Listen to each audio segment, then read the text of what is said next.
if you're moving to Turkey, the Turkish Riviera, with a young family, then you need to be around the bigger towns like Antalya, maybe Bodrum, Fethiye, maybe Bodrum. Contemporary artists, musicians. They're not in Kalkan. They're not in Kaş. They're not even in Çeşme. They're in Bodrum. I didn't want to say it because those words, they sound insensitive, but it is this the is playground. straight talk, isn't it? It is straight talk. This You're is straight absolutely right. talk.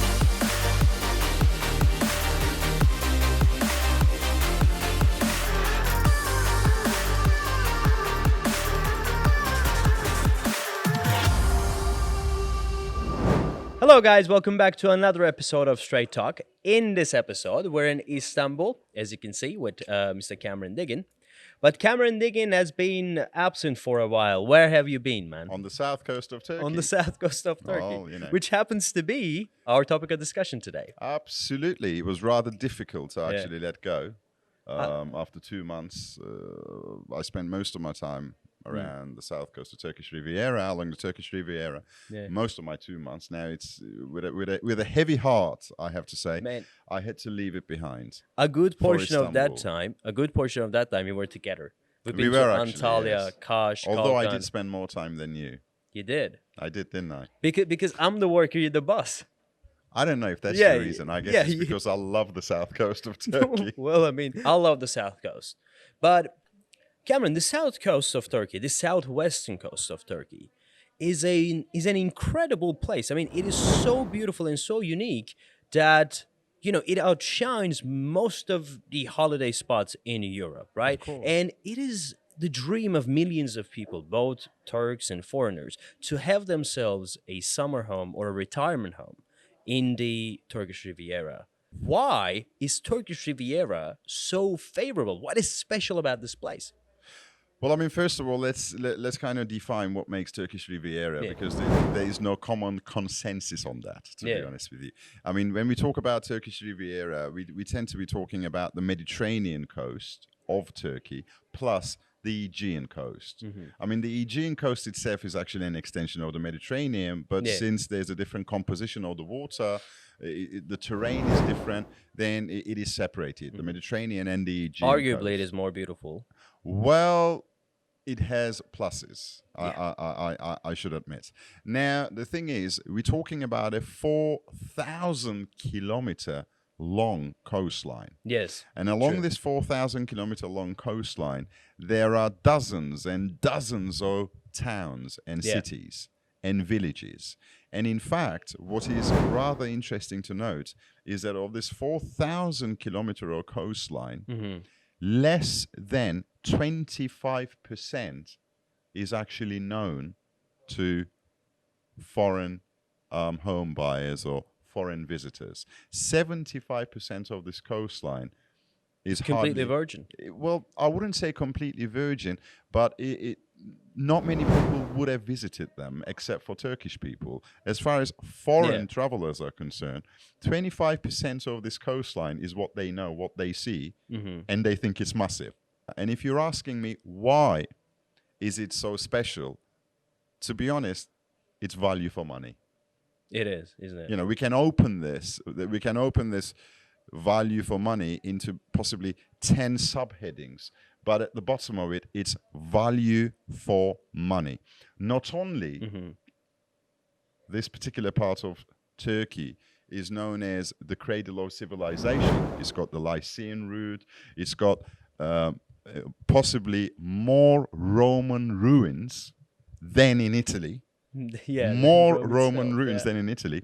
Certainly more Greek philosophers, like the likes of Homer and many other big names. More Greek philosophers actually originate from this part of the world than from Greece. Let me tell you something funny.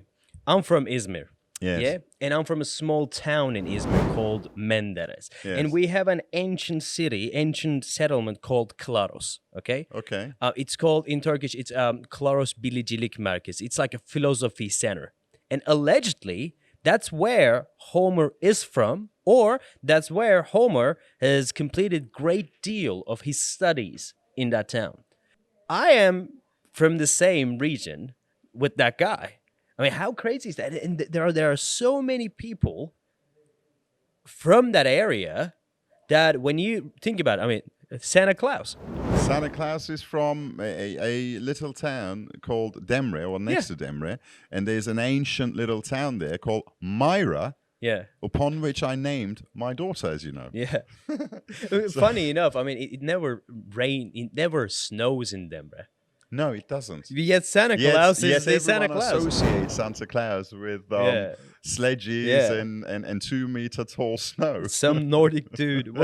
Some Nordic dude with a big white beard. Yeah. Whereas apparently Santa Claus himself is from that particular part of Turkey. And the story is that the town folk, and apparently this is a true story, the town folk would wake up in the morning and they'd find small little presents in front of their houses, especially the underprivileged ones. They'd find small little presents. So some do-gooder, would leave food and other little presents. And then later it is discovered that it's this particular gentleman who later becomes named as the Santa Claus. So this is where the story actually comes from. But there's no snow in that story. No, there certainly is no snow, but plenty of sunshine. Actually, over 300 days in a year. Yeah. Plenty of sunshine, but certainly no snow. It was so hard when we passed there. Absolutely. Yeah. So, I mean, that's the Turkish Riviera for you. Why is it so special? Again, value for money. Yeah. Cradle of civilization. Woo. Now, today, what does it offer today? Okay, we understand that it's rich in history, that it's also known as the cradle of civilization. But how about today? Well, today, it arguably offers the most magnificent sailing route in the entire Mediterranean. True, yeah. The most magnificent sailing route in the entire Mediterranean, in my opinion, shared by many very keen boaters, is the route between Bodrum all the way to Fethiye and Kalkan, that particular that is route. Amazing. It's like a grid, isn't it? The There are landscape thousands of little bays and coves and bays and coves that are only accessible by boat. Wow, yeah. It's like you've got this sheer green terrain that straight hits into the blue waters of the Mediterranean and the Aegean. Spectacular. So many shelters for boats to actually shelter themselves and enjoy a few days away from sight. So that's a big plus for boaties. But of course, not each and every one of us is a boatie. So, all right, the Riviera offers diversity. True. I mean, we are talking about a Riviera with the coastline 4,000 kilometers on it. Absolutely. You have cities, towns, even metropoles. How would one go about buying a home in a 4,000 kilometer long? Where do you go, basically? Yeah. So, I mean, one thing for sure, wherever you go, you've got the perfect Mediterranean climate. Yeah. In some parts, a little bit hotter than the others. So where do you go? Okay. Now, I think before you set out to decide where do you go, you got to look at what your needs are, what your requirements are. For example, if you're moving to Turkey, the Turkish Riviera, with a young family, or including school-age children, then you need to be around the bigger towns like Antalya, maybe Fethiye, maybe Bodrum, maybe up in Izmir. Yeah. However, if you are looking for nature and if you are basically looking to be left alone, so to speak, then you could go to places like Bozburun, Söğüt, Selimiye, many little gorgeous piece of paradise-like villages and towns that no one will see. Selimiye is amazing, man. Selimiye is out of this world. I mean, oh my God. It's like, I mean, you just go there, open a book, and start reading. Oh my God. For hours and hours. Not that I would, but a lot of people would. I think. Yeah, but anyway, how do we go about buying a home in that region? Can we divide it into some sections? How do we differentiate these areas? Yeah, different areas. Where do we go? Yeah, where do we go? We can. I think the most meaningful way to kind of section this Riviera into areas that people would be familiar with without going into those little towns and villages that no one has heard of is, I'd say, Antalya and the surrounding area, the province of Antalya. So what I'll do is I'll give an overview for a potential foreign home buyer as to where to buy. Let's look at Antalya. Yeah. Antalya itself is a 2 million population city. Yeah. Antalya would appeal to almost everyone, except, I'd say, for those who are looking for serenity and to be away from crowds. For them, Because Antalya is too big. at the end of the day, it's a city. True. It's a coastal city. So for them, Antalya might be a little bit too big if they're looking for, proper getaway. So Antalya is no longer a getaway. So it would suit the more urban traveler, the more urban home buyer who still wants to be connected to an urban place, Yeah. but wants to have the beauty of the Mediterranean right at their fingertips. Antalya is fantastic for you. Of course, yeah. You have best of schools, hospitals, you name it. Yeah. You have it. Some amazing restaurants, certainly the beaches. If you like a bit of skiing as well on the side, you want to swim in the morning, ski in the afternoon, hey, Antalya is the place for you. Antalya is the place Yeah. for you. You're a bit of a golfer? Antalya is the Well, place for Belek you. is the place Belek. for you. 20 minutes from Antalya city. Yeah. You've got 15, if not 16 championship golf courses, Yeah. which apparently are better than the ones in Portugal. I wouldn't know, I'm not a How golfer. is that so? Well, quite a few of my clients Yeah. who are very keen golfers, who've golfed all around the world, are claiming that Belek offers better golfing facilities and terrain all around than Portugal. Okay. Chop I chop. don't know. So, and then you have Side. Still about 40 minutes, 45 minutes drive over the Antalya city. It's an old, ancient town where, apparently, Cleopatra would soak herself in donkey's milk. In donkey's milk. Apparently, it's good for your skin. Don't try it at home. Anyway, so you could base yourself in Side, which is a small town, authentic, nice beaches, about 45 minutes from Antalya city. So you're still within the environment of a bustling 2 million population city. So that's Antalya for you. Yeah. It offers you the best of both worlds. Okay? Then, now, are there any downsides to Antalya? Humidity. Yeah, it's very Humidity. It's very hot. Antalya can get a little too humid for some people. But please do not think of Singapore type humidity, tropical, nothing like that. Yeah. But if you like your beaches warm and hot, Yeah. Antalya is your place for you in an urban lifestyle. Then once we drive from Antalya to westwards, about 2.5 hours or so, we'll come to Kaş, and then within 20 minutes of Kaş, Kalkan. Focus on Kalkan. So let's talk about them together. Now, Kaş and Kalkan certainly are not places for an urban life seeker. If you're looking for a higher level of interaction, higher level of social life, cinemas, opera saloons, and a lot of facilities around you, Kaş and Kalkan are not for you. Kaş and Kalkan are places that are would be suitable for you if you're looking to get away. Yeah. Get away to kind of authenticity. Get away to Greco-Turkish lifestyle, because both Kaş and Kalkan True. were Greek towns. And after 1919, when we had the population exchange, Turks from Greece moved along those shores, Yeah. and Greeks moved to Greece. So we had the population exchange. So True. the culture, Kaş and Kalkan, of the local culture is still very Turkish, very Greek kind of a merger. Now these are ancient, authentic, absolutely gorgeous little towns.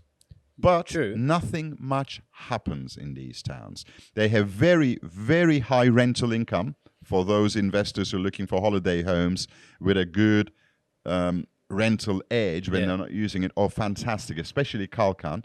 But if you're looking for an all year round place, if you have young Kaş and children, Kalkan is not you the want to send place. them to school, Kaş and Kalkan, definitely not for you. Can we call them Definitely. as a retirement place? All right, let me give you an example.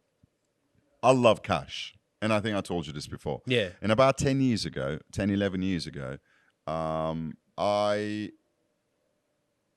came very close to buying a home in cash. Then we didn't. We bought a home in Bodrum. Yeah. Now, with the benefit of hindsight, am I glad that I bought in Bodrum as opposed to cash? Yes. And I tell you why. Because having lived now along the Turkish coast in Bodrum for 4 or 5 years, almost full time, I now know that I couldn't have done that in cash. Because although when you go there, you get struck by the beauty of the place, it mesmerizes you. It It's does. so beautiful. But after a week or two, you find yourself going round and round and round the same domain, the same restaurants, the same streets, the same faces, the same restaurants, same streets. Would they be suitable for retirement, for year-round living? Yes, if that's what you're looking for. Yeah. I mean, No, there are some people who are if looking you for need that. more action. Yeah. For me, Bodrum proved to be a better place because it's more year-round and there's a lot more action. Who is Bodrum for? You talked about Bodrum. Let's continue with Bodrum. Who is Bodrum for? Is the word sophisticated the right word? Probably not. I think that's a word that is abused most of the time. Sophisticated. What does it mean? No. Sophisticated. I mean, to me, cash is sophisticated. Kalkan is sophisticated. Bodrum is upmarket. This is how I would brand it. Let's use the word upmarket. Bodrum is where. Okay, let's put it this way. You know, in the center of Bodrum, you have Marina Yacht Club. Yes, which true. is a beautiful venue. We've been there. Beautiful venue. It's got a lovely rooftop restaurant that serves repeatedly good food. And downstairs on the ground level, you've got a good size open air. I wouldn't use the word club because club Performance means center. It's like a performance entertainment area with a big stage. Now, that stage homes some of Turkey's top contemporary artists, musicians. They're not in Kalkan. They're not in Kaş. They're not even in Çeşme. They're in Bodrum. Yeah. And from time to time, we get musicians coming over from the UK, coming over from the US, coming over from France and Italy. Yeah. Well-known musicians. They take up stage in Bodrum. At any point in time, if you were to say to me, Cameron, what are the top, largest and most expensive boats in Turkey right now, moored in Turkey, I'd say to you, out of the 10, at least 5 are moored in Bodrum. If you're somebody in That Bodrum, is what it is. okay, in Istanbul, if you have money, your summer home has to be in Bodrum because everyone else that you know in Istanbul who's got money are in Bodrum. It is the playground of the Turkish jet set. Yeah. And not only the Turkish jet set, in fact. It's the playground of quite a few other jet setters too. Yeah. Do you know what? I'll tell you something. Among all of the other places in the Turkish Riviera, I'd still go for Bodrum. And my number one reason is humidity. It's low humidity there. I love it. Yeah. I love it. Because of the lay of the land, right? Yeah. If you're in the shade, you're not sweating. Yeah. Because the wind that comes generally from the sea toward the land kind of washes and pushes away all the humidity because you haven't got the mountains blocking you. That's a big plus, actually. That's a massive. For me, that's a look. I would rather Fethiye. Okay, Fethiye, amazing place, gorgeous country, gorgeous. As a package, Fethiye is the best. Oh, geography, Fethiye is strikingly more beautiful than Bodrum. Exactly. The areas around Fethiye, the mountains, the almost 2,500-3,000 meter tall mountains just in the backdrop of Fethiye, which are snow-capped. I've been there. I flew a drone over them. Oh, you did? Dude, it looks amazing, man. Because you were doing the Chevalier Island episode. Oh, yeah. The first of the 12 islands in the Gulf of Fethiye. Oh, yeah. Where we built 4 villas. Yeah. I mean, we will rub some of the images, some of the pictures from that place as well. I mean, here's the thing. We're talking about Fethiye. Let's continue talking about Fethiye. Fethiye definitely offers better value for money. Of course. Because in Fethiye, $300,000 will buy you a 4-bedroom detached villa with a good-sized private garden, secluded possibly as well, and a private pool. In Bodrum, the same amount of money will not buy you that. In Bodrum, say you go to Marina Yacht Club for a dinner. 2 people, you can easily spend $150. 2 people with a bottle of wine. In Fethiye, comparable spot, half price. Yeah. Half price. Fethiye, the word I would use to describe Fethiye is local. Okay. Local. Only in the center, about 8,000 expats are living. These people are generally from the UK. Yeah. And there's a very strong British. expat community. There's a very very British. strong British regiment in Fethiye. When you go to Bodrum and you start socializing and mixing with Turkish people who live in Bodrum, you'll find that 9 out of 10 are not from Bodrum. They are expats in Bodrum themselves almost. Yeah. They're like from Istanbul, Ankara, Izmir. Yeah. They moved to Bodrum. So that kind of brings a different kind of dynamic to the place. And that's probably what makes a difference between Bodrum and Fethiye. Bodrum being more upmarket, a little bit more upwardly mobile, a little bit more demanding, a little bit more high-end. Whereas Fethiye is local. Listen to this. I went to a barbershop in Fethiye. And you know barbershops, right? Barbershops in Turkey where local people come together and they talk about, saving the country. The dollar is going up, this is going down. Turks are doing that. In Fethiye, people were talking about the price of tomatoes. Everybody in the barbershop were talking about the price of tomatoes. You know what? You hit the nail on the head. Yeah. If you were in Bodrum, in the same barbershop, they'd be talking about the price of the boats they buy. Yeah. And sell. Yeah. That's the difference. And then among those 3, go for Antalya if you're looking for more of an urban lifestyle. Go for Fethiye if you're looking for a higher degree of affordability and beautiful terrain and local lifestyle. Go for Bodrum if you're looking for that extra touch of upmarket luxury feel. Yeah. I think that's the way to sum it up. That's a great summary. That's a great summary. Anyway, thank you very much. Thanks a lot. Cameron Deggin. Anyway, all right. Thank you very much for staying this long. I hope that me and Mr. Cameron here have provided value for your time. I hope so. Yeah. And again, watch those videos in the description box below. If after watching those videos and after watching this video, you still have a lot of question marks with this WhatsApp number, write in. Your messages go directly to Mr. Cameron himself so he can identify your specific needs. Alaattin, what I think? What? I think you should put your number there too. Why? Well, because look, it's 2 of us doing the show. Yeah. And all the messages come to me. Yeah. I think you should put your name and my name there. People can write to you. People can write to me. Then we can keep score or who's going to get more likes. I'm kidding. All right. Cool. All right. Cool. Okay. My number will be there too. Okay. Very good. Write to me if you want to ask me any questions. Write to Mr. Cameron if you want to ask him any questions. And until the next episode, see ya. See ya.